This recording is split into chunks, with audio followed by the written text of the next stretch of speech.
Y en avoir encore. Je suis déjà en train de continuer en fait la suite de ce livre-là.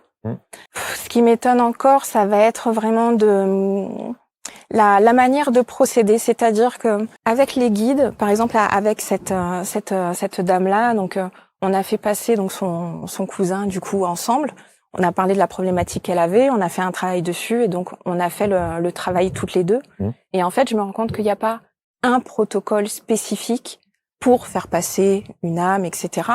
Je fais les choses avec les gens, je les fais participer.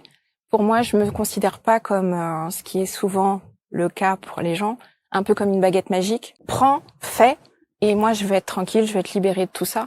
Et non, c'est toujours de faire participer les gens, qui soient actifs dans tout ça, parce que c'est en eux que la guérison doit se faire, pas chez moi. Et du coup, ça va vraiment être sur la façon, voilà, ce qui me surprend toujours, c'est la façon dont on va procéder pour faire passer l'âme avec les gens. Vous avez quand même une manière singulière de faire les choses, qui n'est pas banale.